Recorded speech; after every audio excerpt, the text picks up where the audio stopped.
What's up? What's going on, you guys? Welcome, Rock Bottom Podcast with Ray DeVito. What's shaking? I got paid, you bastards. Jeez, you guys made a mountain out of a molehill. Is that what it is? Yes, Chairman Meow. Chairman Meow, you're a good cat. But yes, Ryan Sherman. I hope Ray doesn't cry about not getting paid. It's only a 6 show. What is he? I got paid.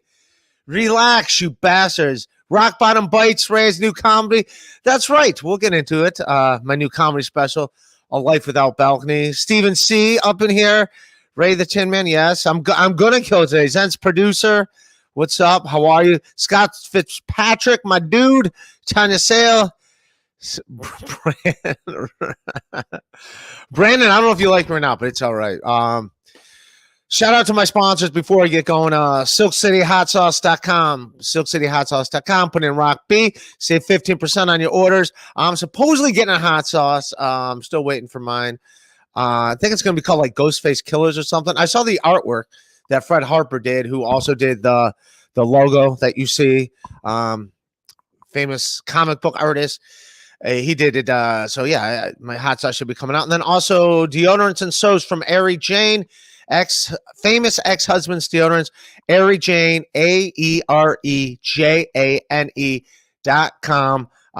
Say you were sent there by me, get 15% off and free shipping on your first order. All right, let's get into it. We got a lot of stuff. I got comedian Joe Larson. If you remember, he's done my podcast before. There we go. We got a first super chatter of the day. Get Jake Hudson on. All right, from Little Mirror, $5. I'll see that $5 in 3 months. I look forward to getting. No, I'm kidding. Anyone that wants to give me grief, Venmo me. Just Venmo. Everyone made a big deal about that on the last show. All 20 of you, and then 2 of you Venmo'd me. So there you go. You could Venmo me. There you go. That cuts out all the middleman. The middle peoples. The middle peoples. What did I want to talk about? My new special, A Life Without Balconies. Check it out. Yes, Sam V. Let's get Ray paid. Hey, look, it's the Blood Shark. Yeah, we'll get into this. Joe Larson's on it. We'll talk about some comedy stuff. He's a legit comedian, so he doesn't know all this Blood Shark muck that we fool around in. Uncle Rico and Mommy reached out to me. I can do your podcast. I'm not able to do it tomorrow at noon, maybe Saturday at noon, but I can't. I meant to message you back, but I will do your podcast. But yeah, check out my special, A Life Without Balconies. All right, none of the Zoomakery things. We'll get into that a little bit later. But check out my A Life Without Balconies. Check out my YouTube, youtube.com/Ray DEVI. Put up some shorts. I've been editing shorts. Can you make the thing bigger so it's just a short or not really? But I've been editing. Go ahead. You could play it. I'll watch myself. I met it with my buddy, Hot Carl. We'll call him. That's his name. He's a 50-year-old dude that refers to himself as Hot Carl. So that's what I'm dealing with emotionally. But still, like the dead of winter, it's 10 degrees below freezing. There's snow on the ground. Shows up wearing nothing but jean shorts. That's like a Northeast Ohio move only. Just show up wearing nothing but, and I know why he does it. So he'd be like, oh, you think I'm out of shape? Well, how do you explain these calf muscles?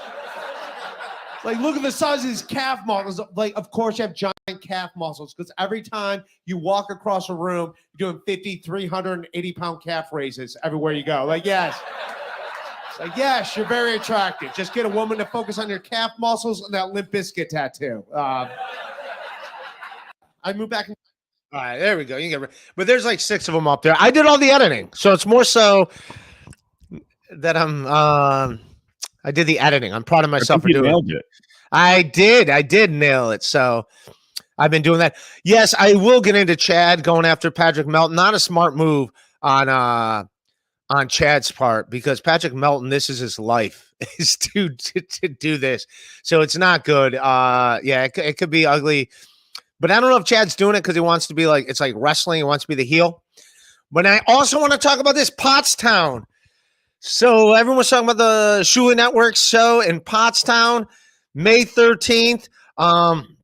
I don't know where I stand on it. I was invited, then I was uninvited. Well, I was invited, then all the flyers came out. There's no picture of me. So I don't know if I'm invited or not. So it's up to you guys. If you guys are going to be in Pottstown and you want me there, send me a message on Twitter or Instagram. Just send me a message. If I get 40 people saying they want me there and they're going to be there, then I'll go there.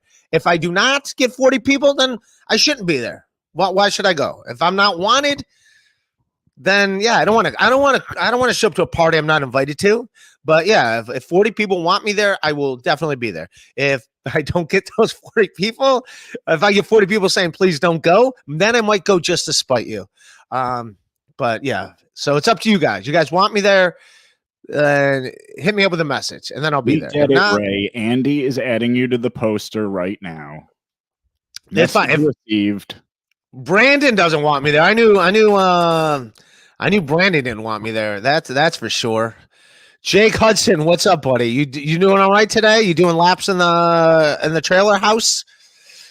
I always see you're doing laps every time you're on Brennan's podcast. You do laps around. Killer Joe, yes, it was a good.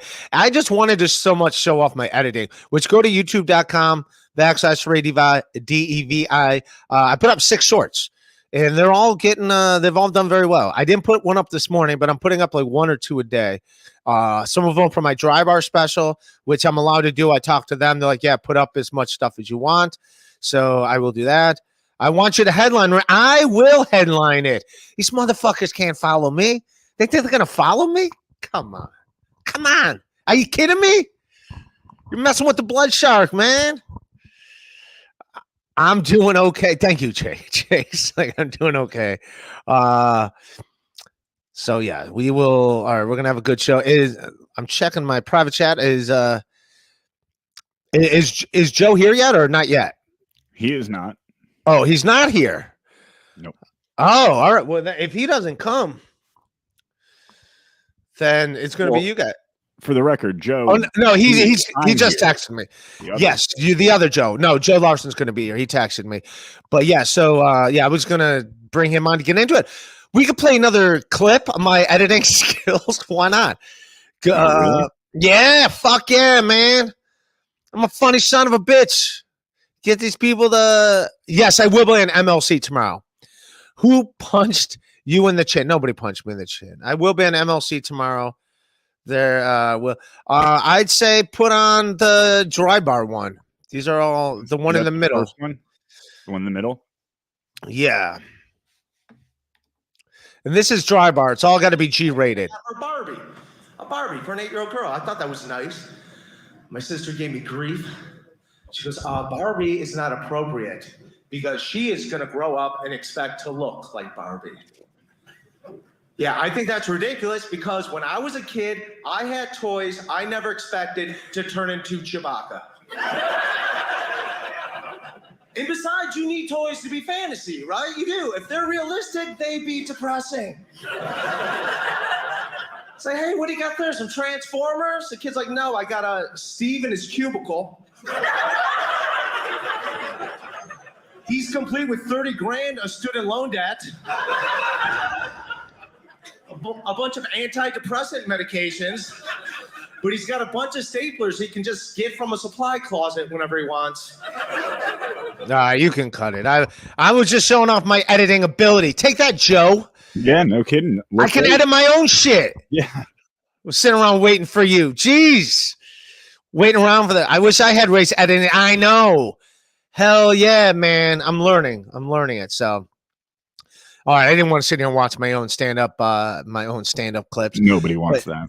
Yeah, nobody wants that. I was showing off my editing abilities.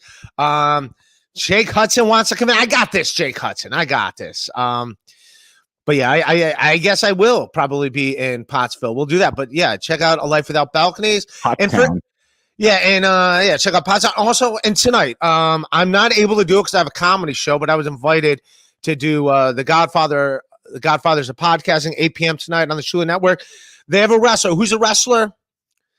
Come on, Joe. Santino. Hold on, I can find it. Santino. Where's Andy? Andy remembered.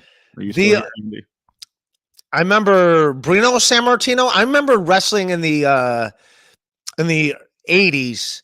So I remember like Bruno Sammartino, Tito Santana. I got in a fight with the Iron Sheik once on Twitter.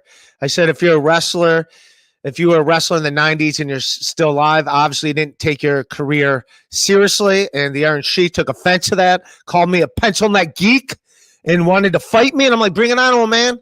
I'll fucking take you. Let's see if you can Morella? Santino Morella. He's going to be on tonight, 8 o'clock. I don't know that. I'm not Earl Skakel. I know old 80s wrestling. Like, I remember anything I saw in wrestling when I was a kid, I thought was real. Like, yeah, he'll be on tonight. But when I remember, like, watching Mr. Fuji, who's the Asian guy that would throw salt in people's eyes. So I assumed all Asian people threw salt in people's eyes. So I didn't like Asian people because of wrestling as a little kid. Nikolai Volkov, the angry Russian that would defiantly sing the Russian national anthem before every one of his matches. So I remember that. Hack Hogan. All right, now we're making fun of me. I was molested by. All right, everyone's raised the quintessential mark. That's one. Ultimate Worry Wart. Corey Adams made a subreddit Hackler. Yeah, what do you think about that whole next week? Steel Toe is going to do my podcast. I got Aaron from Steel Toe is going to do the podcast. Let me know what you guys want to ask him. Like I said, I like their show. I think some of it doesn't need to be, but I'll talk to him about that. Like when they do the little tip jar and they have like the little guy that dances, is a little, I don't think they need that. I think they're like cutting off potential black fans. Like if you're a black person, you see that, like the little Sambo guy that I know, but that's nitpicking. Maybe there's a joke behind it I don't get, but I do like their show. I do think they do a good job with their show. I like them going over events. We got a lot of stuff to talk about here. I was waiting for my guests to get here before I get into all that, but it's Shaka. It's called the Shaka. Yeah, that's the one thing I like. I don't get that. And then also, but we'll talk. And I do like their show. I saw that whole thing with Corey Adam. I thought they handled it well. I did not know. I do not know Corey Adam. I do think he's funny. I heard he's a funny comedian, but I thought they handled it well with Patrick Melton, paying him money in the super chats to do stuff in the super chats. I thought Steel Toe handled that well. If he would have like just fired him immediately, then I think that would have looked bad. But the fact that like all right, fine, you got one over on me. Good job. But I guess Corey's leaving in a few weeks to do his own thing, and I'll get Corey on here. Why not? I'll do that. Great Keith and the Girl appearance. Loved your episode with Keith too. Oh, thank you. Got some Keith and the Girl fans. Yeah, those are my OG podcasters in the Podcasting Hall of Fame. Keith and the Girl. But yeah, I used to do when I was in New York City. I would do that podcast like once a month. I went on tour with them. We did 10 cities and 10 nights on the West Coast: Seattle, Portland, Vegas, Denver, LA, Phoenix, Las Vegas. That was good times. But yeah, I've always been cool with Keith and the Girl. They're the OGs of podcasting. Please do not bring Steel Toe to the Shuli Network. He's on my show, Jake Hudson. He's going to be on my show. It doesn't mean that he has a show on the Shuli Network. It's not what it means. What did you say about black fans?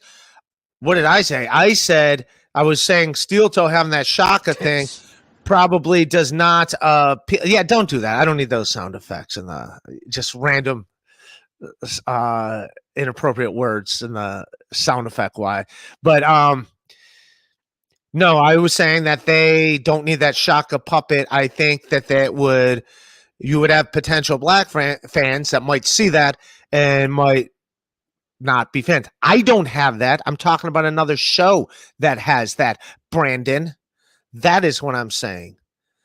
That's what I'm trying to get through to you.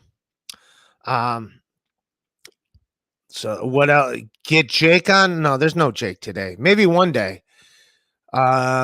Yeah, what's going on? With the whole, I know Melton's watching the show every day. I think that's got to be good for Steel Toe, that Patrick Melton's watching their show every day and commenting. It's like one of those things when everyone's talking about it, then that's a good thing, right? It just gets the numbers up for both networks. It gets Patrick's numbers up. It gets Steel Toe's number up. So I think it's a win-win. That's what I think. That's my take on that whole situation. Carlos Danger's in here. Keep me off your kill list. All right, Carlos Danger. Yes, you're on my podcast all the time. I can't kill you. Hey, Ray. What's up? Our guest's here. Oh, yeah, okay. You had some mentions on Melton this morning. Oh, I like Patrick. I like how Chad tried to claim that Patrick Melton was his discovery. Like, Patrick Melton's been podcasting for 15 years. So you get your own friends. That's my friend. And then he fought over Ryan Dalton, who the infamous night, me, Ryan, and Chad all started doing comedy on the same night, the exact same night in Kent, Ohio. And then Chad's like, Ryan Dalton's my friend. I knew him in the 7th grade. I dated his sister's best friend, man. All you dorks didn't get to date his best friend. I dated his sister's best friend. I can't imagine Chad on a date with a lady. I just imagine it's Chad checking his phone, ignoring her the whole time. Just looking at who's talking about me. All these people want to talk about me. That's all I am. I'm in everybody's mentions. No one can do a show without talking about me. So all right. I'm going to get my guest on here, the great Joe Larson, very funny comedian. Hey! What's up? Ray, I'm sorry I'm tardy. Went to spam. I couldn't find it to save my gosh darn life.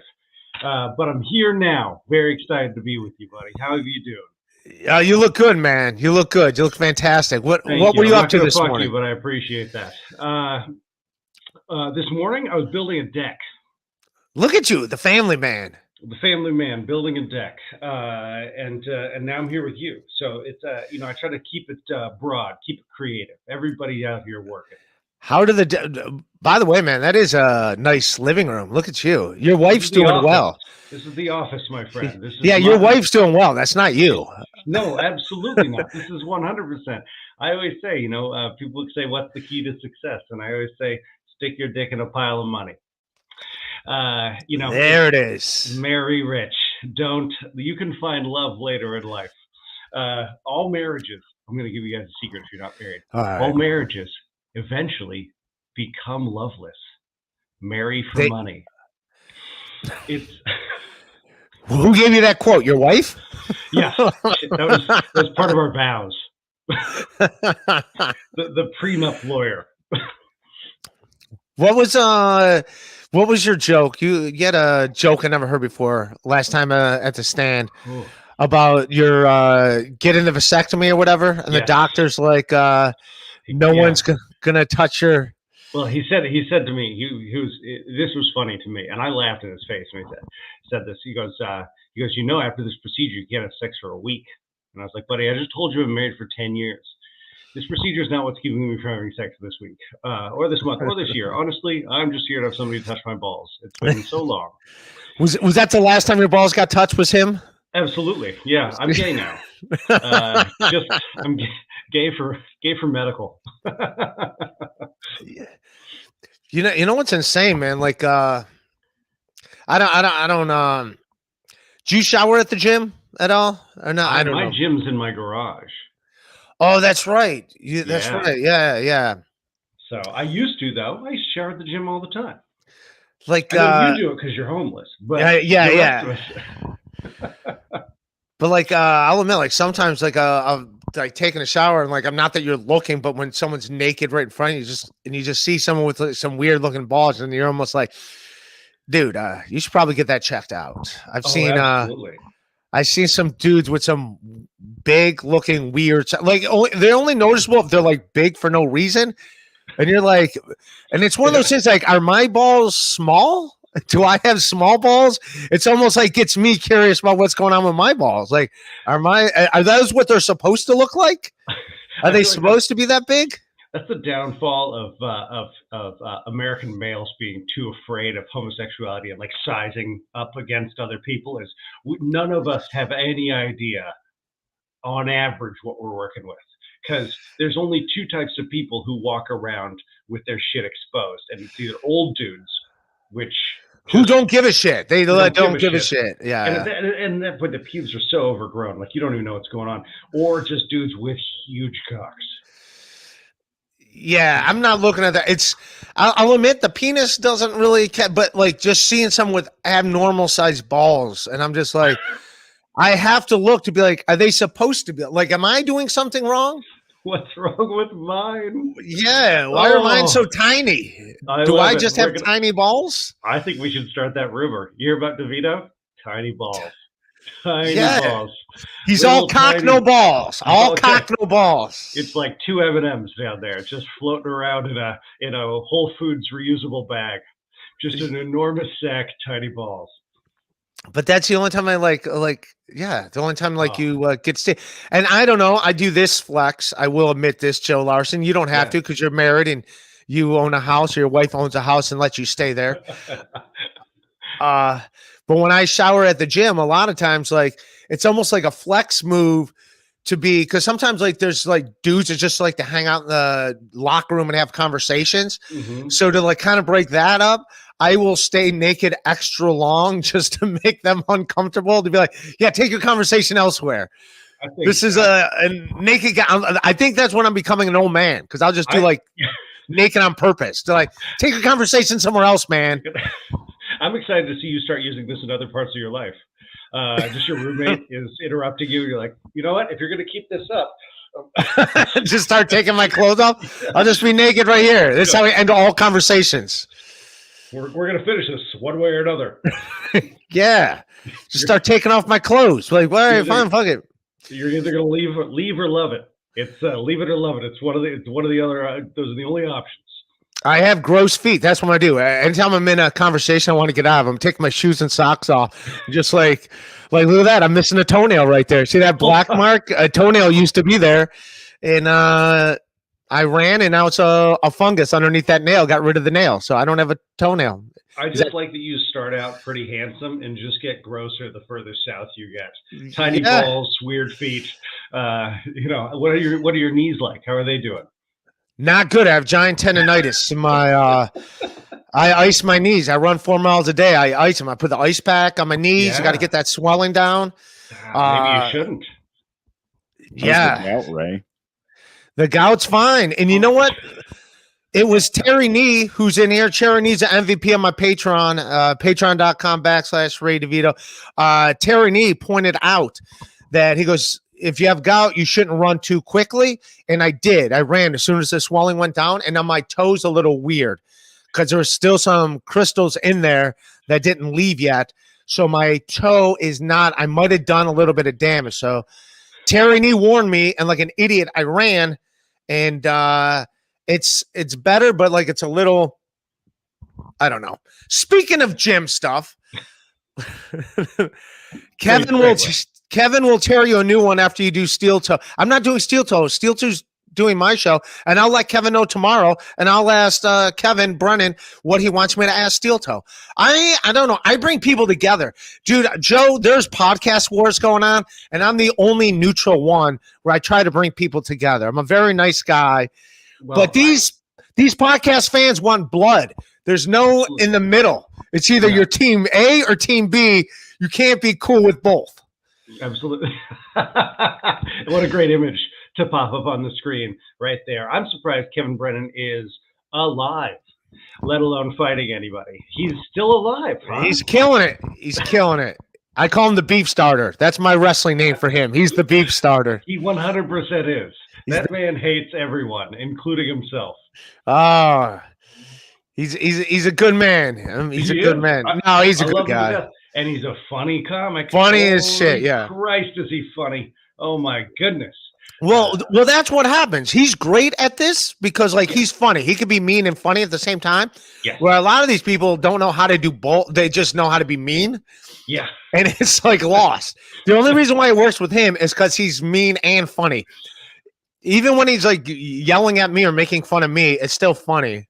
Absolutely. So it's like, yeah. Yeah, him and DePaulo can really pull off the mean funny. Yes, exactly, and they're great at it. Speaking of the gym, I'm gonna get it. So you look like you know what's going on in the news, hot things going on in the news. Tekashi 6ix9ine, you hear what happened to our buddy What at the happened to gym? He got jumped at the gym. You got jumped at the gym. Did you see this footage? No, I'm so excited though. You're just having someone beat him up. Yeah. I ain't gonna be wrong. That's crazy. That's crazy. Oh, you don't have the actual fight. I think this is the Oh, aftermath. there he is. Oh, Mickey Mouse head, clown ass nigga. Go ahead. Take a Go picture. ahead. Take a picture. I want to be famous now, nigga. I want to be famous. World star, world star. how brutal is that to be beat up and be having somebody go, I'm going to be famous now. I'm going to be famous now. Yeah. Yeah. Well, I love it because that means more people are lining up to kick your ass just to become famous. other people are like, my name is, find me at hashtag blah, blah, blah. Here's my Twitter handle. Boom. He's got 15 scars on his face, and each one is from somebody's 15 minutes of fame. This is about 85 minutes of fame right here.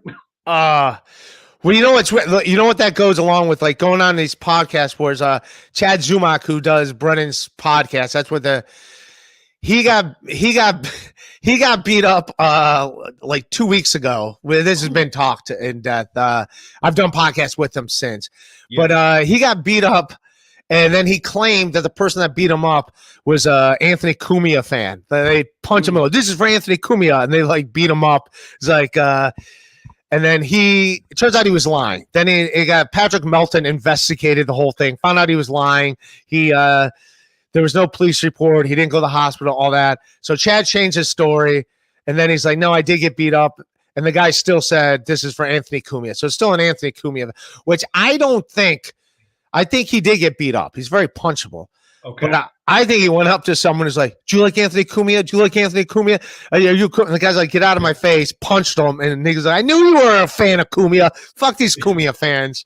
So I don't think the guy even knew who Anthony Cumia was that punched him. See, I just like that. There. It's Cumia country. That's what he said. They said it's Cumia country. Country. I love it. That's way worse than getting hit and being told I'm going to be famous now. I would much rather. I'd much rather have somebody beat me up for their own fame than for Cumia. For their own fame, like I'm gonna make Cumia famous, man. Yeah, this is like he's already a famous. He's a well-known dude already. You don't have to help him out. Great. He's doing great. He beat up his old lady, and he's still famous. Or inside. A little inside baseball. But man, so if you were gonna beat up somebody and film it, I love the catchphrase. Now I'm famous now, and I'm not going to say the last word. I'm famous now, fella. What would your catchphrase be? You're beating up somebody. What's your catchphrase? I'm famous now. I think that sums it up. You can't steal it. This is why. I got to come up with my own. On. Yeah. What's your fate? What you can't. You see Joe Larson on the street, and you think to yourself, that motherfucker's had it too good for too long. Well, let me punch him in the balls so his balls get some action. No one's touched it in a while. I know. Yeah. And you'd be like, thank you for punching me there. They're like, where do you want a header gun? Punch my balls. No, they haven't been touched in a while. Just punch me in the balls. I just want to feel again. Yeah. If you're gonna kick me in the balls. No one's touched them in a while. I just want some interaction with them. I'll tell you, and I don't know if I've talked to you about this, but I have a ball tattoo. Did you know about that? No. Okay, so I tattooed my balls years ago. It says "may contain nuts," like a warning label, and I did it when I was 33. I had 2 kids already. Like it's real good decision, and then years go by, and at almost 40, I decide I'm going to get my vasectomy, and so I go into the doctor. And, he's running me through the procedure. Again, you can't have sex for a week. Do you have kids? All this other stuff. Here's what we're going to do. All this stuff. And then he goes, all right, hop up on the table. Let's check you out. Drop the trowel, hop up on the table. He has spoken to me so quickly that I've not been able to mention everything. So I'm like, well, let's see what happens. So I drop trout. I hop up on the table, naked from the waist down, and he's feeling the vas deferens, the tubes in there that carry the semen, and he's feeling it, and he looks close. He goes, "Is that a tattoo?" And I go, "Yeah, it says may contain nuts," like a warning label. And he takes his hand, and he goes, "Never seen that before." I go, you just touched your face with my balls. Oh my God. Well, the way he did that made him think like he thought that might be something that needs to be looked at. Well, yeah, at first he was like, he thought it concerned. was like a vein or something, and then he was like, "Oh my God, a tattoo!" And then he goes, "Did you do that for me?" Oh, he said you did that for this vasectomy? Yeah, did you do that because you're? I'm like, no, that's the. Look at that ego on that doctor. You think I'm fucking? Think you wore? Did you wear your best cologne for me? It was beautiful. Yeah, just the most egomaniacal piece of shit. And then we start talking about it, and he's asking me about how it went down, And then he goes, he's leaving the room, and he goes, "I wish I could tell somebody about this." And I'm like, "You feel free." And he's like, "Nah, HIPAA. I can't do it because of HIPAA violations. So he can't talk about my balls to anybody." You can't talk about your balls? Yeah. And then 2 weeks You later, just imagine him at a bar like, "Dude, I want to tell you, but I just can't." Think about doctors all the time. They can't talk about their work. Their wife like, "How was your day?" "I can't tell you about it." Well, here's the bullshit in his statement, because my wife's a doctor, and she's like, "I can tell you. I just can't tell you who." Oh. So he can, but it's, and then he just doesn't. He wants to forget about you. Yeah, exactly. Yeah. He comes, but so 2 weeks later, I come in for the procedure at 7 a.m. and he walks in, and I'm naked from the waist down. He goes, "I've been thinking about your balls all week." Jesus. Wow. He's like, did you get some new tattoos? Is there some new words on there for me? There's some more messages on your balls? He did ask me if I was going to have like may cross out and put in does not or something like that. And I said, no, I've one tattoo on the balls is plenty. It was the most painful fucking experience of my entire life. Dude, I imagine it's got to hurt. All right, I want to show that this is why Tekashi 6ix9ine is getting beat up. If you play clip 2, Joe, okay, he ratted out years ago this game. What do they call it? The Trey 9, whatever. Yeah, they'll tell you the 9 Trey. Some feelings when it comes to 6ix9ine and his current court. No, go to where I had it. It's like at 1:30. I give you a time mark. Started to roll their eyes. Yeah. Because in their view of things, he was trying to cash in on their name and infamy in New York to try and make himself bigger. Austin, Texas, I fired everybody in my team. I got no manager, I got no booking agent, no PR, no public. I don't got nobody on my team. Which is not only fair, but it's not the weirdest thing to have happened in the rap world or even the music world. The irony to all of this, of course, is that not only was 6ix9ine not lying, it was apparently much more intertwined with the group.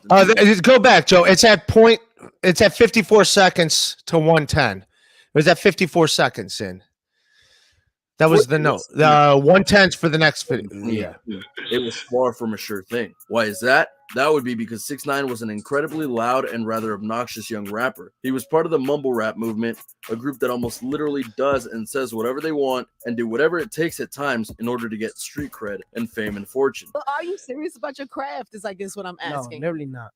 No. Seriously, no. For 6ix9ine, one of the ways he tried to do that was by giving shout-outs to the 9 Trey Bloods in various songs. In fact, he shouted out at them just about any time he could. When he did it the first 2 times, he wasn't getting much attention aside from curious looks. But when he put it on blast, people started to roll their eyes. All right, you could cut it. That's all I wanted to show. So what happened is I don't know if you watched this documentary. I still haven't saw it. Kurt Metzger did this podcast, and he was telling me it's a great documentary. Like he was just he's not a great rapper, but he was just obnoxious as hell, and he was just like a shock artist. That's all it was. So he started doing these rap albums, and he would just start shouting out this gang, 9 Trey Mafia, whatever the hell they're called, and he would just shout them out in all their songs to a point where they heard it, and then they became friends. Then he became friends with all these gang members, and then he was like part of the gang. So if I got famous enough and I yell out some gang, they're like, "Yeah, Ray DeVito's our dude," and then I'm now in the gang. I backdoored my way into a gang, and then the gang did something, and they don't know all the other people, so they went after Trey 6ix9ine, and he just ratted them all out. He's like, they did this. Like he gave all the information, kind of like he did not obey the Hippo Act, as you would call it. He did not. Maybe that's what that guy was trying to do, beating up your friend, is that he was trying to get into the yeah, exactly the compound media group. Yeah, he's trying to get in the a compound show. media. Yeah, Yeah, that's how he's trying to get a show on compound media is by beating up Chad. Yeah. Yeah, this is how you get on compound. Yeah, you got to jump in. They have the word pound in the title, so obviously you're supposed to pound. Mm-hmm. That's how it goes. That's how he got in there. Yeah, I like the idea. I always wanted to just tell everybody that I was sponsored by something for years, wear the same shirt on stage every night, and just hopefully just that same way kind of backdoor into us. Like Nike would just start giving me money. Like, yeah, fuck it. I guess he's been doing this for years. A little back pay, you know? Speaking of which, I kind of backdoor my way into a sponsor. Shout out to Long Island City Cleaners on Steinway, LICK. I bought clothes from them, and then now they give me half. I tagged them like in an Instagram video, and now I get half price clothes if I wear it. So Long Island City, are these somebody else's clothes? They just left there? No, that's LIC. It's actually the word lick, but it stands for Long Island City Cleaners, and it's on Steinway. It's a clothing company. Okay. And this is one of their shirts. It's Biggie Smalls Donruss rated rookie shirt. Dude, I was so excited to hear that you just went to like some dry cleaners. Some laundromat, they just give you whatever clothes is left over. Like you mentioned our cleaners, and you get the leftovers. Ray, you're getting more and more homeless every time I talk to you. You're showered in gyms, getting clothes from the cleaners. Hold on a second. If you think the showering in the gyms is the worst part, Ray, tell them how you dry off after a shower in the gym. Oh, they give me shit because like you've done the road as a comic on the road, and if I'm showering at a gym, I don't want to have a wet towel in my car, so I'll just use a roll of paper towels at the gym and dry off. I don't want a wet car. Those, you know, a wet towel stinks after a while. Does it not, Joe Larson? Does it not? Did I tell you? So you say that you've done the road. Like, I don't know how you do the road, but I stay at a hotel. Yes, but when you're not if you're doing like let's say I'm doing a one-nighter at a brewery in Cincinnati which I do them a lot, like in Columbus or whatever. And I obviously don't have a hotel room. I'm not trying to get a hotel room, but like I drive down there, I'll work out at a Planet Fitness when I get down there. And then afterwards I'll take a shower at the gym and then go to the show. And I don't want to have a wet towel in my car. And then hold up. And then do you drive home that night? Yes. I don't want a wet towel in the car, dude. Wow. Is your car immaculate? It's a Honda Civic. It's a pretty nice car. But I'm talking like inside. Is it clean? Yes, it's clean inside. You act like I'm not clean. I took a shower. If I wasn't clean, I wouldn't shower. Joe Larson. Listen, I'm not. Look at all these accusations you're coming at me. I showered. Did I not mention that I showered? Yeah, I like accusations. And I use a deodorant from AryJane.com. Famous ex-husband's deodorants. That's a deodorant I use. I smell like a hipster. Okay. So. Acquisitions. Thank you. Acquisitions. Acquisitions. All these acquisitions. You guys got to watch out for those. Acquisitions, man. Don't make me snitch. I don't want to snitch on Trey 9 Mafia. But that's why they beat him up. That's why he's like getting beat up everywhere. Tekashi 6ix9ine because he snitched. So like, if you heard that, they're like, "That's what you get for snitching." It's like, how big is this gang that people like showing up beating him up? Dude, well, you know, here's the thing. He's the most beat upable person on the planet. Look at him. He's about $160, soaking wet, you know, like you are after you get out of the shower and don't have a towel to dry off with. And then he's got that stupid fucking rainbow hair. He looks like a goddamn idiot. He's got a 6 and a 9 tattooed on his forehead. Like coming from a guy who has words tattooed on his balls. Absolutely, but I can put those away. You know, I didn't tattoo it on my forehead. He's the dumbest looking motherfucker on the planet. Here's the thing. Love his music. It's the most ignorant, fucking horrible, like it's just terrible. And I love everything about it. Because it's not trying to be good. No, it's not just trying to be good. It's trying to be ignorant and terrible and horrible. It's kind of like your act. Anyway, zing. No, I'm kidding. I love you, Ray. But see, I can't be funny and mean either. It's terrible. No, I don't care. It's no, I'm not good at it. But no. He's very beat up. There's nothing cool about him. There's nothing. No one sees him and goes, "I'd hang out with that guy." Well, you know what else? Also, like, forget him getting beat up, like all the tattoos and stuff. His 15 minutes are like kind of getting over as he ages. You know what I mean? Like, everyone gets their 15. Like, remember, like, Puck from The Real World was a big deal when we were a kid for like a month or two, and then it's like just got like you have your 15 minutes. Like, he's gonna be a 50-year-old man. Just I don't think he's gonna make it to 50, but he's gonna have like. I hope he gets old because 6ix9ine as an old man is going to be fucking spectacular because he's still going to have that need to like shout out people and get attention and all that stuff. But he's going to have fucking gray. It'll be grown out gray, and then he'll still have the rainbow shit. He'll still have all the tattoos on his face. It's going to be a great look. Well, if you get rid of the face tattoos, you know who he looks like? He looks like George Clinton. Like Parliament funked up. He does. He looks like George Clinton. I love George Clinton. Funkadelic Parliament. We all love it. Atomic Doll. I think what 6ix9ine, what the 6ix9ine George Clinton thing shows you is that smoke weed, fine. Go do anything more. Maybe it's going to be a problem. Right? You don't want to be doing cocaine and heroin because that's what turns into 6ix9ine. Right? You stop at weed, you're good, George Clinton. Dude, I saw him in Queensbridge Projects a few years before the pandemic. They did a free concert there. And who's his guitarist that's always in a diaper? The dude's still wearing a diaper. He's still dressing the same way he did when he was like 35. The one dude, he's got like a 70-year-old man up there like playing the guitar in a diaper, and it's like I love how he's like, I'm still gonna be the diaper guy. I'm still. Well, I like now the diaper's utilitarian. Yeah. When he was younger, it was just for show, and now he's like, I actually have to use this. So I don't know. Have you ever seen them in concert, George Clinton? You like George Clinton? I may have in my early days. Bumbershoot. When I grew up in Seattle, Bumbershoot was the big thing. There's this huge musical festival. It's 5 days long. There's all these headlining acts, and I know George Clinton played there several times, and I'm pretty sure I saw him, and I know I was incredibly high. So I don't remember any of the acts I saw there at all. Do you remember, like, that's also like, by the way, everyone hit like, subscribe button on here. I'm supposed to say that. Hit like, subscribe, all that stuff. We got a bunch of people in the chat. But going back to when we were younger, like, think about all the amazing bands like we saw. Like, I wish the first time I saw Pearl Jam, like, I was so high and wasted. Like, why did I pick that night to get high and wasted? The one night when I could have stayed coherent.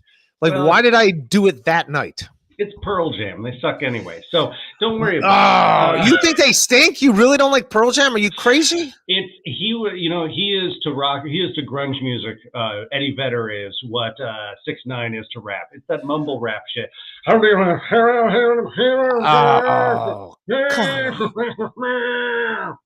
I like Eddie Vedder. Wow, how many girlfriends did he steal from you in Seattle that you are this upset at Eddie Vedder? Just boyfriend. Seriously? It's here's the have you ever seen? Do you remember that show Iconoclast? No. It was on IFC, and they brought together two people from two different genres of show business, thing like that, together and had them have a conversation. And one of them was like Maya Angelou and Dave Chappelle. It was a fascinating conversation, right? And one of them was Laird Hamilton and Eddie Vedder, because apparently Eddie likes surfing. And so I was like, well, I'll watch this, and it'll probably be Laird Hamilton acting like a fucking retard, and then of course Eddie Vedder, this poet, this raconteur. He can string together words like nobody's business, and it'll be so interesting to listen to him talk. And then Laird Hamilton was a really interesting guy, and And then you see what Eddie Vedder talk, and he sounded just absolutely idiotic. The guy couldn't string together more than 5 words at a time. He sounded like a complete moron. He wasn't performing music. He's a musician. That's like me getting upset that he's not a musician. He's a singer. He's good. Pearl Jam was good. Stop it. All right, we're gonna stop it. Pearl Jam was good. If you don't like Pearl Jam, you got to be crazy. Next thing you're gonna tell me Candlebox wasn't good? What Candlebox is great. Candlebox is great. Candlebox is great. I'll stay behind far that. behind, left me far behind. Here, that 90s grunge period was fucking spectacular. Big fan. Yeah, Mother Love Bone. That's right. Mother People Love in here. Bone. Yes. Come on, man. Eddie Vedder's fine. Eddie Vedder's completely retarded.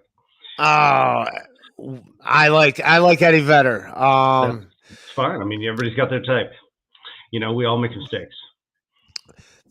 What else I want to? All right, here's my next news story. I got topics, Joe. I'm Joe sorry. Larson. I'm sorry. We got to get I got back to the show. topics. Yeah, we Let's got get back no. to the It's show. fine. We got to get up.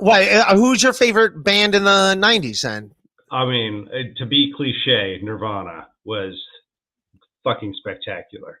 I really liked Nirvana. I grew up Soundgarden, one of the best of all time.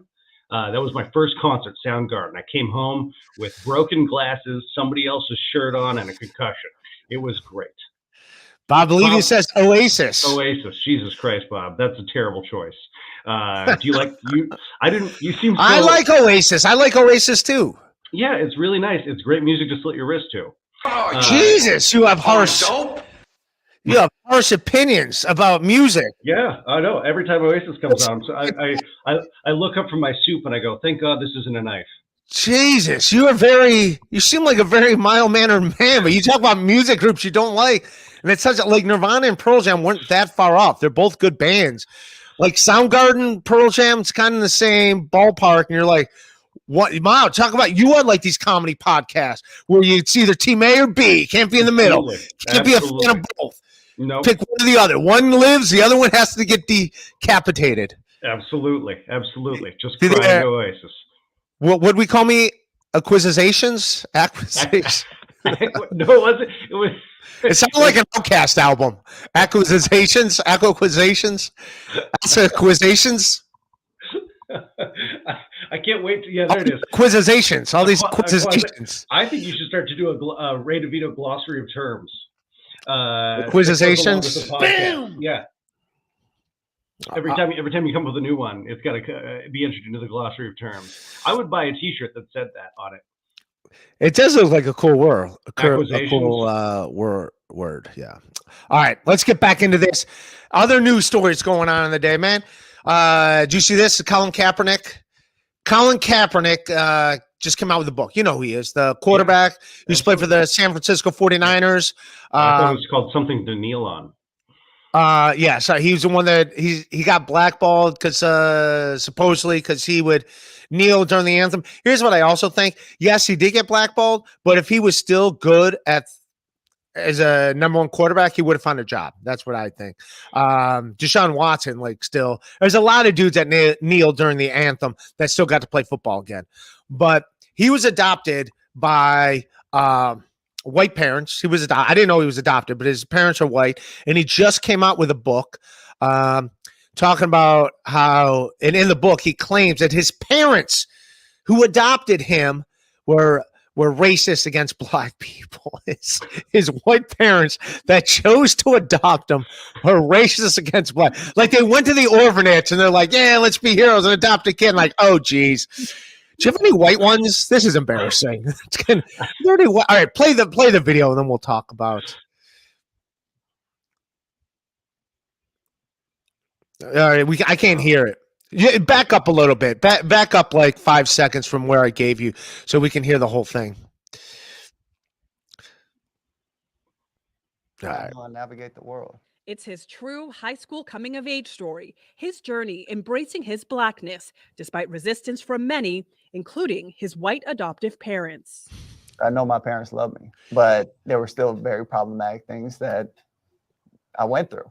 I think it was important to show that, no, this can happen in your own home, and how we move forward collectively while addressing the racism that is being perpetuated. He took cues from his icon, basketball star Allen Iverson, who he said wore his blackness like a suit of armor.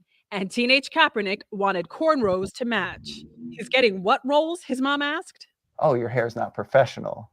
Oh, you look like a little thug. Your mom said that to you. Yeah. And those become spaces where it's like, all right, cut the video. If you're his parents, how do you feel, Joe? So first off, I want to go back, and it was great because you guys, while we're streaming that, the moment that whoever it is doing the video scrolled over the pause button, it covered up the C in CBS, and it just said BS Mornings, and I was like, that's kind of perfect, isn't it? This sounds like a lot of bullshit. Yeah, I feel like he can only say that because he's made the money that he doesn't need when they die. He doesn't need to be in the will anymore. My parents are racist as shit. You know that? That's ridiculous. That's a wonderful. Everybody needs to be a victim, and everybody needs to complain these days. It's really incredible. It's really incredible. Uh-oh, did we freeze up? Did we lose Ray? Oh, thank goodness. How are you, Joe? Okay. Oh, good. Excellent. I thought that was me on my end, but this actually feels like a better podcast now. I'm very excited. No, things just got a lot better. They do. Absolutely. You know what? That's a good face for Ray, too. It's a smile. I feel like this would be his in memoriam. Yeah, I'm just memoriam. That's mine. Yeah, there you go. Andy, go ahead and get a screenshot of that for later. We'll be making good use of that. Thank you. Yeah, throw an in memoriam on below. It's been a good run. What is he, 42? Andy's already working on it. That's great. 1980 to 2023. I love the Colin Kaepernick story. I feel like this is where it began with the kneeling. He was adopted by white parents, which is like Ray said, it's hilarious that they may have gone to the adoption center and turned to them and said, "We want a kid," and then the kid showed up on their door and they were like, "Oh, is there a return policy?" Yeah, I think it's official. Everything is racist now. If white people that adopt black children are racist, I don't think any of us stand a chance. Yeah, I do love that in the same breath, he's like, I know they loved me. They cared for me. They paid for everything that I ever did. Those other than that, pieces of shit. Thank you, and go fuck yourself. Everything's become racist. That's why I've started just to embrace it. I start to tell people when I meet them, "Hi, I'm racist." Have you tried that? I haven't, not yet, but I will now. Yeah, I think it's obvious when you look at me. Well, I can't see you, but I'm sure the white power swastika on your forehead is a nice. Steven sees that's now a good. Now this is a good show. It's good to have you, Stefan or Steven. I don't know which one it is. Yeah, we've actually gained 10 subs since it's just been you. This is, well, you know what? Welcome to the new Joe Larson podcast. It's great to be here on the Shuli Network. This is what we call a takeover show. I had Ray DeVito snuffed out. His house is actually on fire. Oh, this is crazy. I actually have something to share with you guys. So I was at a friend's, I was at a neighbor's house recently, and I was chatting with her, and the lot next to her is empty, right? The house is gone. And I said, "What happened to that house?" And she goes, "It burned down." And I was like, "Oh, wow, that's crazy," because the houses are very close to each other. I was like, "Wow, your house was fine." She was like, "Barely. Luckily, the fire department got here real quick." I'm like, "That's good." She goes, "It happened on the 4th of July. I said, "Was it fireworks?" She goes, "No. The woman who lived here was very not well, kind of like Ray DeVito. So the lady who lived there was not well. And so on 4th of July, she bought a lot of gasoline, doused her house in gasoline, decided she was going to end her life. And instead of doing it the easy way, she lit her own home on fire, went to the attic, and existed in it as it burnt to the ground." Boy, Ray, welcome back. Good to have you here. Welcome to the show. My Wi-Fi just crashed. Like literally, I'm on my phone right now. Yeah, we had a Patreon going to see if we could get enough money to have yours canceled, and we did. Congratulations, you guys! We did it. We did it. We've actually lost 20 subs since Ray came back. Oh, I don't get it. I don't understand what the hell just happened. But I now got to go find my phone charger in case. But what did I miss? We were talking about Colin Kaepernick. Give me your thoughts on it. So Colin Kaepernick, I think what we decided. Going on with the show. That's what we're doing. What's that? We're going on with the show. What was your thoughts on that Colin Kaepernick thing? The show must go on. The show must go on. The show's going on. The show is kind of it's kind of like racism in America. It doesn't matter how many white people go away like you. It's still here. What we came to, what our assessment was, is that it doesn't matter what you do. If we're at the point where white adopted parents are now racist against black people, everything's racist. So what I've decided to do is I'm going to start introducing myself as racist, especially when I meet people of a minority. Hi, my name is Joe Larson, and I'm racist. Just to give them a quick heads up. So then, because I feel like if you get ahead of it, then they'll be like, he's not that racist. You know, you get a pass. They're like, he's one of the good racists. You know, that sort of thing. Well, here's what I think. I think we got to stop this whole thing. Everyone's a victim. All right, my internet's back on, so I'm gonna get. But I think that everyone is. We got to stop this. We got to stop this. Everyone gets to be a victim. Shit, it's insane. That's like, let's say I'm unconscious and EMT resuscitates me, brings me back to life, and then like after that, I'm like, you know what? I feel victimized. I did not give my consent for them to put their hands and mouth on my body. Can I get this EMT canceled? Can I, like, everyone going out of their way to cancel everyone is insane. And I that's where, if I would have said this when we were discussing it, my internet didn't. Yeah, I like how you're like, everyone's a victim as you complain about your internet. I'm a victim too. I'm a victim too. Spectrum internet. I am a victim. I was a victim of the evils of Spectrum Wi-Fi. Yeah. Maybe you could have Levy call your internet company for you. All right, I'm in. Are you in? Are you back? Oh my goodness! Look at that. He's back, ladies and gentlemen. Ray DeVito, give him a nice round of applause. What the hell's up with my internet? My internet's trying to cancel me. My internet's trying to cancel me. Mm-hmm. Yeah. Well, I've heard that the new CEO of Spectrum is black. Yes. It's black and adoptive white parents. And he's like, they tried to cancel me. My parents tried to cancel me. Dude, they took care of him his whole life. They raised, if I'm his parents, I am pissed as shit. I'm like, what the fuck is this all about, dude? Like, it's like if they went to the orphanage, like I think that was a Mike Racine joke where he goes, if you adopt a kid and you're white, you have to get a non-white kid. Otherwise, how is everyone going to know we're heroes? Yeah, mm-hmm. Yeah. A white kid. I could see if he was like, man, my parents were abusive as shit. They beat the fuck out of me. They locked me in the basement. You know, the only reason I'm playing football is because I got so big trying to beat down that door that I could play. You know, and what I also like about that initial screenshot that you had up there was it had the book cover, and the book cover has him walking in like jeans and a t-shirt, and then you see the shadow, and this is supposed to be him in high school. He's not even this buff now. His shadow looks like The Rock. He's just so jacked. He's just chiseled. Yeah. I was like, wait, hold on. If you see that as your reality, maybe your version of reality isn't real. Yeah, and his parents just have this angry look every time. Like, dude, they took care of you, made sure you graduated college, took care of your whole life, paid for everything, and now you're throwing them under the bus. Yeah. Get out of here. Everyone's a victim. Everyone's a victim. Everyone right now just walks through the world. This younger generation just walks through the world with blinders on, and they only see the world through their view. That's it.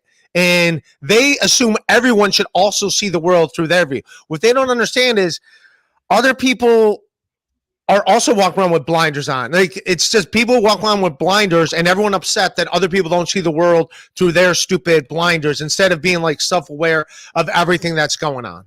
Well, I think part of the problem, we've become our own media outlets. Everyone's their own media outlet. Everybody's got their Instagram, their Facebook. They think that they're supposed to show everybody what they think and what they feel, and as if that fucking matters.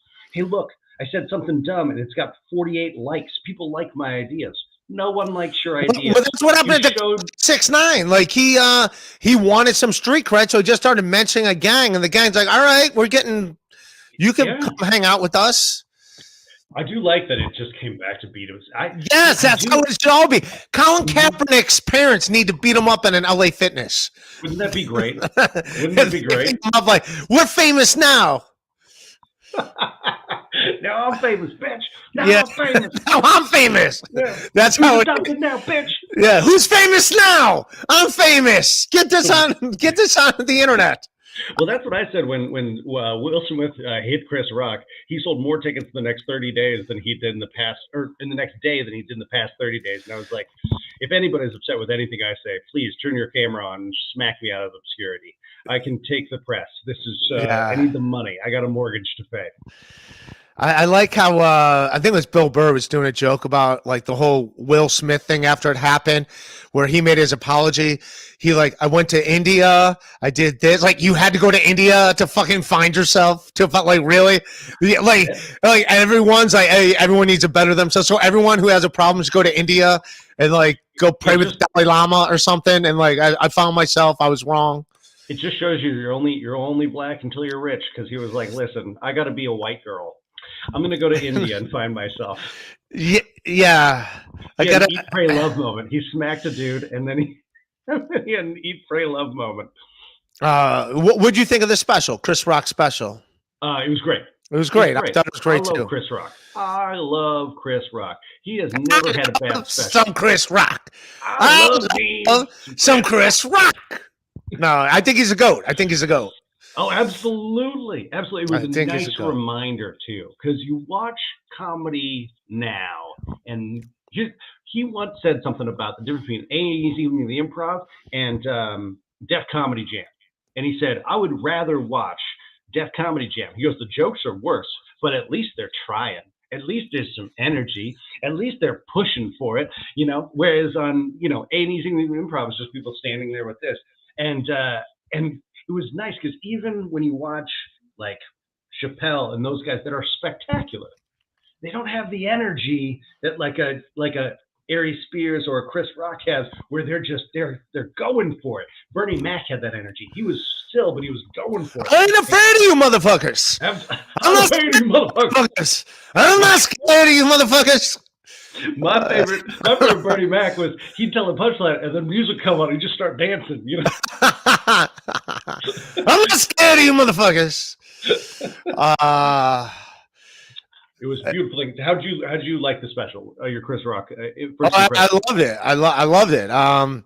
Like I said, like I got into stand-up comedy. I always liked stand-up comedy, but I think it was Bring the Pain was the first special, the first comedy I saw where I was like, oh wow, you can like talk about current things. Like other people just had their jokes, and I get it. They're just doing their 10 minutes for A&E evening at the Improv. But he brought like current events, made it topical and funny, which I thought was fantastic. I mean, I never saw anyone do that before. Like it was like something different. It was like their stand-up comedy, and then there was what he was doing. Yeah. It was like a different level. Like I never saw it. And I mean, and like Norm Macdonald's like that same era, and he was great, but it was just different talking about like, oh, you can make what's going on there. He was like the original Twitter. Like what was going on in the news, and he would just take it. Not everything has to be in the news, but he was the first one to do that, and it was like, wow, this is incredible. To take your statement one step further, I feel like he was the voice of what was happening at the time, regardless if it was news. But he took the tenor of the country and just and hit the nail on the head. And I feel like he did the same thing with this special right here, which goes back to what we were just talking about, the cancel culture thing, the wokeness, all this different thing where everybody's a victim, everybody's, as he said, selective outrage. He kept talking about exactly outrage. It's perfect. And it's ridiculous how, we're at that point where you're more successful for being upset about something than for creating something. So I don't give a shit about people that are upset about things. Fuck them. Right. Yeah. I thought, he hit the nail on the head. And what the hell was I going to say about, but I like that special a lot. I thought he was fantastic. Oh, The backlash she got, I forget the lady's name. She's not that big of a deal, but she was the one that was saying Chris Rock was out of line. She's a black lady. I think it's a show called Roots on the internet, and she was saying that how Chris Rock was out of line and Will Smith had every right to slap him, and she was essentially saying that he just attacks black women. Was like, no, he made jokes at everyone's expense. The fact that black, who gives a shit? And by the way, I didn't even know the royal family. I didn't even know that Margie Markle was black until she announced she was black. Like you know what I mean? I didn't even know she was black, and she's like, I'm sorry, who? Margie Markle? Maggie Markle, the Marky Markle? Markle, Maggie Markle. Megan, whatever the hell her name is. She's another. I'm a victim. You married in the fucking royal family. Get out of here. That was the funny part when she started saying, "Did you know they're racist?" I'm like, "Yeah, it's the royal family, bro." They created racism, and they hate races that we don't even know about. Like, yeah. You think you're surprised they don't like black people? They hate fucking Irish people. Yeah, they hate people they work with. You can't be surprised by that. She just seems like a bitch. Like she wanted to sue South Park. She was because they made fun of her. They were talking about taking legal action against Chris Rock. Get out of here. Yeah. Get out of here. Go away. You're insane. Yeah, well, that's the thing is like she didn't work to get famous, and now she's having to deal with some of that backlash of being famous. And if you work for it, you're like, well, I see the benefit. This is what I was looking for. This is what I'm trying to do. So I get all the trappings of being famous, the big house, the money, the power, all that position, all the power, all those stuff. If you work for it, you're like, all right, but it also comes with this bullshit. That's fine. She didn't work for it, so she didn't even try to get that shit. She just bent over and she got it. She bent over, literally just bent over and got that ginger penis. Absolutely. Right up. That gross looking ginger penis that you could see every little blood vessel, every little liver spot. Jim Gaffigan translucent cock. On a sunny day, you see right through it. But that's a great way to make it to the top, isn't it? I mean, boy. Oh, but I just and I don't know, those people that came on like he's just attacking black women. Like Chris Rock makes fun of everybody. He always has. Yeah. But what is it that it's like these black women that take offense to it? What? He's allowed to make fun of anyone but black? I don't get that. First of all, you're allowed to make fun of anyone. I don't care. Make fun of me. I don't give a shit. But these people don't go to comedy shows, and I hate it. And now here's this is why they're brilliant, Joe. Okay. Because I'll watch that stuff to hate watch. Yeah. And so I will click on those videos and watch. So I think they know they're being ridiculous, but they're getting idiots like me. So it's working. Yeah, absolutely. It's working. It's like a wrestling thing. And I'm like, what? Mm-hmm. This is crazy. They're playing the heel. And it's working because I'm watching. But some of them are taking them serious and be like, yeah, he shouldn't be talking about black women like that. Yeah. Well, I'm going to go back to Meghan Markle for just a second. Watching her basically just fuck a guy to become a princess and then run his life and be wildly rich and famous. Do you know who I feel bad for? Monica Lewinsky. She tried. She swung for the fences. She gave it her all. Dude, if there was the internet when she was around, like if it was where it is now, she'd be a superstar. Absolutely. She's got to be so angry right now. Watching Meghan Markle. That was me, bitch. I was the original. Monica Lewinsky, man, she got ran through the mud, and she and she was like just a younger, like she's the one that should have been. She was fine. The original Meghan Markle. Yes, no, it's brutal. So when the Chris Rock thing happened, I had posted a joke on Twitter, and the joke was, based on Will Smith's reaction, I don't think Jada got that role in G.I. Jane 2. Stupid joke, right? Right. Stupid joke. Anyway, my neighbor 2 doors down, she's a black woman and she's a judge. And she goes on there and then comments on it like, no, he deserved to have the shit smacked out of him. You don't talk about black women's hair that way. Right. And so I said, well, I'm no judge, but I don't think you should hit people for saying non-threatening words. And then, of course, she started backpedaling and, you know, and now every time we see each other on the street, she doesn't say shit to me. Oh, so you ruined it with your neighbor. Yeah, she hates me now. It's great. Wow. Mm-hmm. And she's a judge. What if you got to go to her court? Well, hopefully I don't. She's going to throw the book at you over. I'm trying to keep my nose clean, my friend. I'm not trying to 6ix9ine this shit. What was your relationship with her before that? Friendly enough. She's Yeah. one of those people that'll talk your goddamn ear off, so I didn't really enjoy it that much. But it was Ray has to work up Pack tier 17. I don't even know what that means. I don't even know what that means either. That no, it was one of those cordial relationships. It was fine. It was fine. It was nothing but like it was just very funny to have that moment where I was like, hold on, as a judge, I think you might want to watch what you put on social media a little bit closer. someone in the chat says Ray DeVito, she's gonna throw her weave at you. That's a funny one. That's beautiful. Beautiful. Okay. It's a nice picture of me too on his thing. Yeah, all right. I'm just looking at all the things Okay. out of all the comments to put up. Why did you put up that comment, Joe? I was actually grabbing for another one, but it moved on me and I hit that one by mistake. Oh, yeah. I like now I was looking at these, but yeah, the Ray DeVito one was the one making fun of the judge with the weave. I would like to take a moment to remind everyone that they can get their rock bottom merch at the ShuliNetwork.com/shop. Oh, nice. That's actually my neighbor's daughter.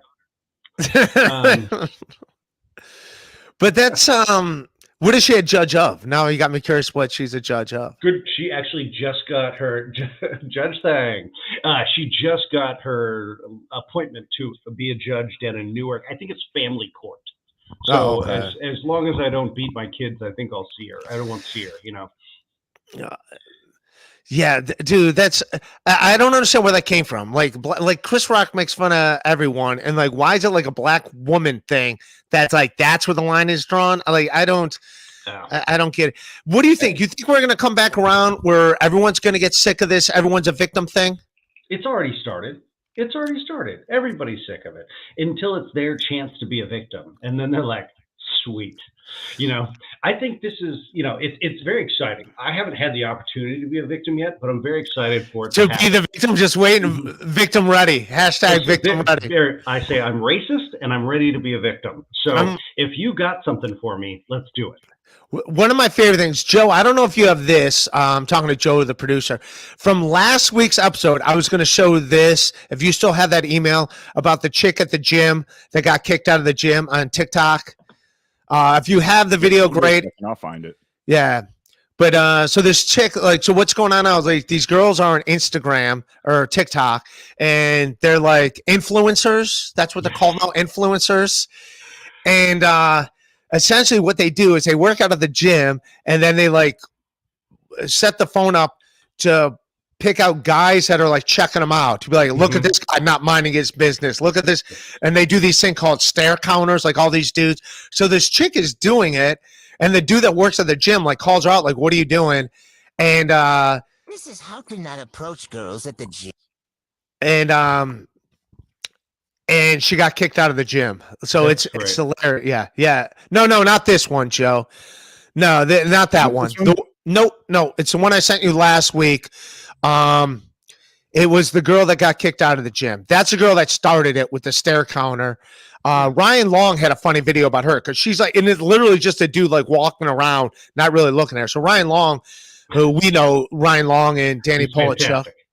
Yeah, and he did a video like him working out the gym as a dude and like doing all obnoxious things. Like when there are all these people, it's just him playing it like all these people like checking. And Corinne Fisher plays the chick. Those are the only two I see in there, Ray, is the Ryan Long one and that one. No, it was from the it was from another podcast. I want to say it was the one last week with Patrick Melton that I was giving you notes for if we got to talk about it. That's from 2 weeks ago. But it's not the end of the world. But that's Ray, when you said current events, you weren't really Well, this is last week. This video is last week. So this chick gets kicked out of the gym. The dude's like she's like, "No, I'm just minding my business." And she goes, and then she posts like, they kicked me out of the gym and they revoked my membership. Like the cops had to come and get her because the dude's like, "What are you doing? You're just filming dudes saying they're looking at you." And he's like, "Don't do that." And she's like, "They're victimizing me, blah, blah, blah." And the dude's like, "You know what? You can get your stuff and leave." She's like, "No." He's like, "All right, well, then I'm going to call the police. You're trespassing." And he called the cops and they kicked her out. And she was a hot chick. I'll give her credit. She was a hot chick. But yeah, Yeah, I mean, here's the thing. There is harassment in this world. I get it. I do it all the time. But it's... Yeah, this is it. This is the... Okay. This video is pretty long, though. I don't know where the part that we want When I is. stand up for myself, he threatens to call the police and revoke my membership.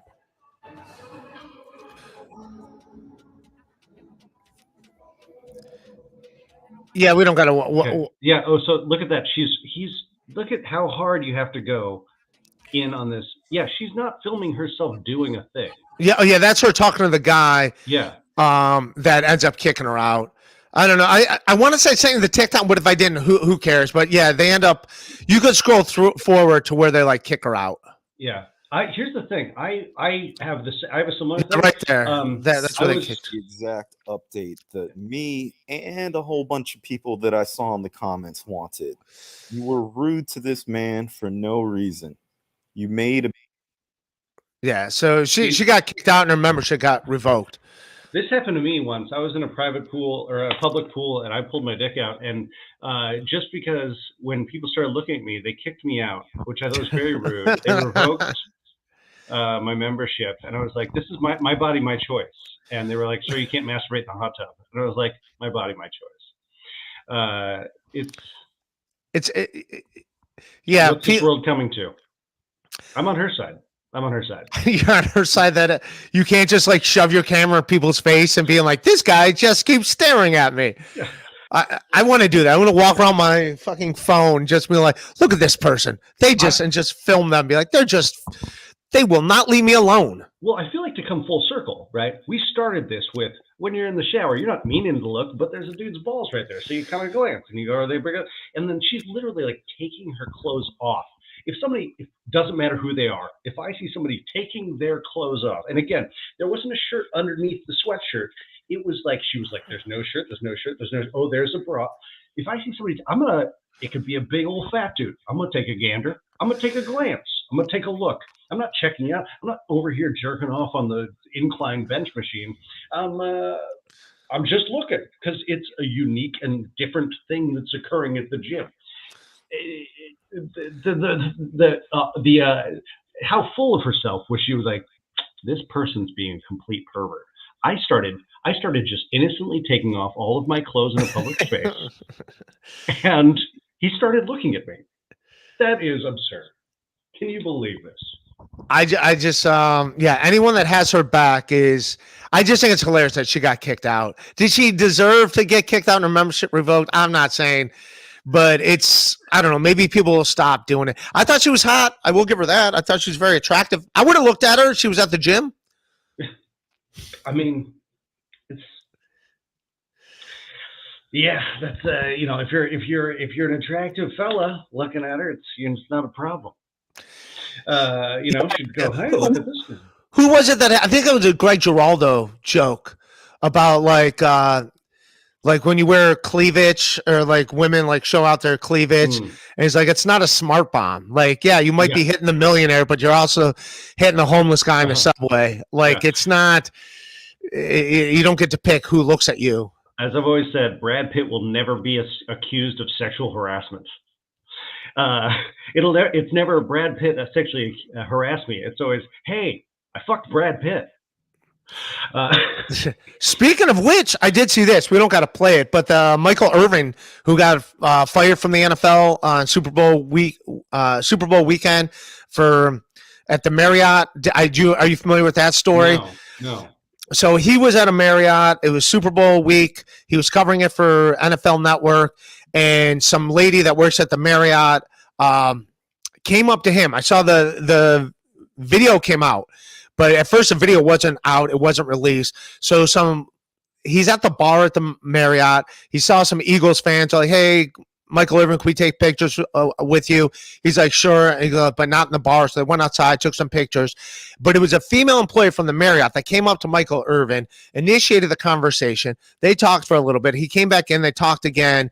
And then he went to his room. He went to bed. In the middle of the night, he was woken up saying, you're kicked out of here for sexual harassment or sexual assault. You're not allowed to stay at any Marriotts anymore. He got a lifetime ban, and he got kicked out off the NFL Network. And so since then, Terry Nee, what's up, buddy? Thanks, my man. You were right. I shouldn't have ran with the gout, Terry Nee. Thanks for the advice. I'm an idiot. I ran. So he got kicked out, and then they're like, well, we have you on video footage, and they wouldn't give up the footage. Well, they finally did give up the footage because the lawyer made them. There was nothing inappropriate. We don't got to show the footage, but there's nothing inappropriate. The only thing that is inappropriate is whoever the Marriott manager was upset that the female employee was talking to Michael Irvin. He was the only one. He was like annoyed. Looks like he was annoyed. Like maybe she's not allowed to talk to celebrities. So it's looking like she got in trouble and then changed the story to say he was inappropriate. So, but anyways, looks like the Marriott is going to lose this just from the footage I saw. Who knows what he actually said to her, but it looks very damning. And yeah, it looks like he'll be vindicated. It's a really upsetting thing that he'll be vindicated because he sexually harassed me once. I'm playing the victim wherever I get the chance. Yeah, Michael. Absolutely. He said, "Let me see those tattoos." Yeah, and I took a picture. I asked Michael Irvin if I could take a picture with them. He said sure, and then he put his arm around me and touched my shoulder. That I did not ask for. I just asked for a picture. So I need him canceled. Have you ever seen Keanu Reeves, how he takes pictures with people? No. Oh, if you watch, his hand is open and visible at all times. Joe, can you pull one up? Can you pull one up? He'll put his arm around them, but he will not, he doesn't touch them. He just does this. It's great. It's brilliant. Yeah, I can find that. Give me a sec. Yeah, they're all over the place. It's so funny. He's like, I'll stand here as if we're friends, but I'm not. I am hands where you can see them. I am not getting. Really? Oh yeah, it's beautiful. It's beautiful. And he's like, him and Brendan Fraser are the most beloved people in Hollywood right now. I feel like they could go on a mass murder spree and people would be like, yeah, but it's Keanu Reeves and Brendan Fraser. They're good people. I always liked Keanu Reeves. I don't think he's the greatest actor, but he's all right. Isn't that funny that both those actors people shit on big time in the early 2000s? Just all the time, shitting on Brendan Fraser, and now they're beloved. You stick around long enough, people are like, yeah, you know what? Fuck it. I love you. It's Stockholm Syndrome. We all have Stockholm Syndrome with Keanu Reeves and Brendan Fraser. What was his best movies? The Matrix and I'm going to say the first Bill and Ted and Point Break. Point Break's probably my favorite. Point Break by far. Absolutely. He was Johnny Utah. Johnny Utah. It's Johnny Utah, the Ohio State quarterback. Jumping out of helicopters, going surfing, 100% pure adrenaline. So dumb. Lori Petty. Lori Petty was the chick, right? People are saying John Wicks. That's other people are saying Parenthood. He was in Parenthood. What? He was in Parenthood? Yeah. Look at that. So yeah, if you see the hand is not. Yeah, hand's not there. The hand is it's open. Wow, that's Well, I can't believe it. I was just saying that, just joking around about he put his shoulder on me, but wow, some people probably did do that to be like. Yeah, and you notice he tries to put it in the camera. He's like, he didn't just kind of hold it back. He was like, "You want to see this? This is where it is. It's right here. It's right here." What do the 5 fingers say to the face? Slap. That's a man who's been accused of cheating one too many times. Yeah. Look at the picture. My hand isn't even touching her. It's not even touching her. Wow, man. That's insane. How did you know about that story? Oh, well, because when he took a picture of me, he grabbed my ass. And I said, do you always do that? He said, only to you. Only Again, to you. I'm the victim. I'm the victim here. How did you know about that? Did you see that just... It came up some. I'm, up in the middle of the night. I can't sleep. I'm scrolling through. How does Keanu Reeves take pictures with people? I've got a weird Google history. And that's what I never would have known that. I wouldn't have known that. Mm-hmm. You should see Brendan Fraser take pictures of people because what would he do? Well, he looks like a big guy with Down syndrome, so he just goes up, hugs them, licks their face, kisses them. He's so excited to see him. He wears his gold medal from the Special Olympics. It's fantastic. Keanu Reeves in I Love You to Death has him doing the best Reggie Jackson chant ever. I never Jake Hudson wants everyone to know that he's in a relationship with his pillows. Mm-hmm. All right. Do that. All right. I forgot all about that. Parenthood, Johnny Mnemonic. That's people are saying that's one of his better movies. I like Point Break. I go Point Break, and then the first Bill and Ted's and The Matrix. The Matrix was spectacular. I can't. Where in Parenthood was he? I'm scrolling back through these. Also, Ben Shapiro is dressed very casually today. Very funny. Nicely done. What? Why? What's that? Why's Ben Shapiro? I think he's calling me saying that I look like Ben Shapiro. The other one I also get is this always works when I'm working overseas because nobody knows who this is in the States. Robbie Williams. I don't know who Robbie Williams is. He's an enormous pop superstar everywhere else. Except here. Except for the United States. I think what happened is we had Robin Williams, and we're like, yeah, we're good. We don't need you. We already got somebody with that name. Screw you. He's the daughter's boyfriend in Parenthood. Fair enough. Yes. No, when I was just in Dubai telling jokes. And I say that I look like fat Robbie Williams, and just the audience erupts. And I'm like, all right, there it goes. So, it's a weird thing when you're like, I'm like a less successful and less good looking version of somebody very successful. Thank you guys for coming out. Well, as soon as somebody beats up Robbie Williams in an LA Fitness bathroom, until then, he's off my radar. You want to get on my radar, you got to get beat up. And someone's like, I'm famous now. I'm famous. This fist is famous, motherfucker. I'm famous now. That's just a brutal way to be beat up. I'm famous now. I'm famous now. Oh, man. That's what my parents used to say to me when I got in trouble and they beat the shit out of me. Like, I'm famous now. You were adopted by black parents and they hated you because you were white? Yeah. They kept saying, look at him, he's racist. I said, but I'm kneeling during the anthem. How could I be racist? Oh, yeah. I don't know, man. We should get ready to wrap up here because I'm over. Thank you for letting me do extra time because I don't know what happened. How long was I off the internet? At least like 5 minutes, at least. As according to the chat, not long enough. Yeah, this is much better. Let's stick with this format.